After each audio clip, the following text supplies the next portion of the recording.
আগরতলা কুঞ্জবননি আচার্য প্রফুল্ল চন্দ্র স্মৃতি বিদ্যা মন্দির কাইসা চিকনসা পান্দারি বিসিংতৈ স্রাংসাল DNA club no kaisa pandani bisitui chengi rejakha pandao naroyengui thangai manjagikha MP Rajib Bhattacharya তাই তংবাইখা প্রফুল্ল চন্দ্র স্মৃতি বিদ্যা মন্দিরনি ফাংনাই বখরনো খবৈ স্টাফ রক চিকনসা পান্দানি বিসিংতৈ ডিএনএ ক্লাব ni kokmang তাই ও জরাবে বাক্স নাংসুই তংমানি কগ্রগনো কগনার লাইখা কগনার নাই নারয় রক আপনাদেরকে পড়ান আপনারা স্টুডেন্টকে ভালো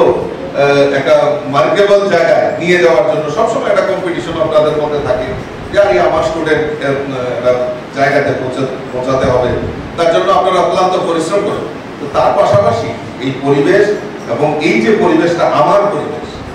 এই সচেতনতাটা আমাদের স্টুডেন্টের মধ্যে আমাদের সেটা করতে হবে তার জন্য আমি দিদিমণিদের এবং স্যারেরা যারা আছেন শিক্ষক শিক্ষিকা আপনাদের কাছে আমার একটা আবেদন রইল যে আপনারা এই জিনিসগুলো যদি বারবার তাদের সামনে উপস্থাপন করেন তাহলে দেখবেন যে আমাদের যে স্বপ্ন আমাদের যে পরিকল্পনা যে আমাদের এই সমাজ আমরা সুষ্ঠু সমাজ আমাদের শস্য শ্যামলা যেই আমরা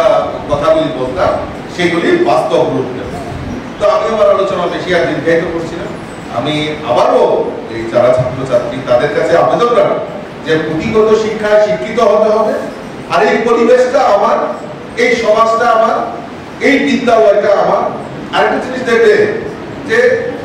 শিক্ষা এবং গুরুর মধ্যে এখন একটা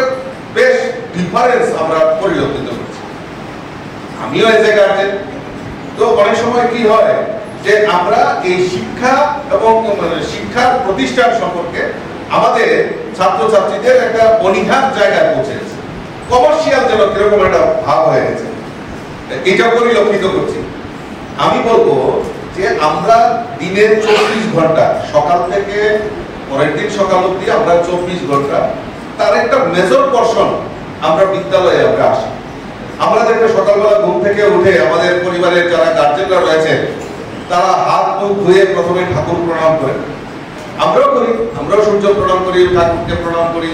আমরাও যখন মন্দিরে যাই হাত পা ধুয়ে স্নান টান করে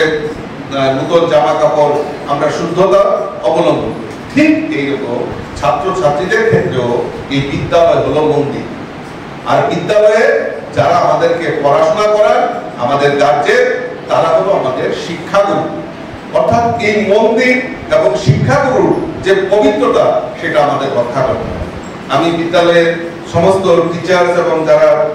রয়েছেন দায়িত্বে আমি আপনাদেরকে ধন্যবাদ জানাই যে বিদ্যালয়ে আমাকে আমন্ত্রণ করেছেন আর সবচেয়ে বড় জিনিস যেটা আমি লক্ষ্য করেছি সেটা হলো পরিষ্কার পরিচ্ছন্নতা আপনারা মেনটেন করেছেন তার জন্য আমি আপনাদেরকে ধন্যবাদ জানাচ্ছি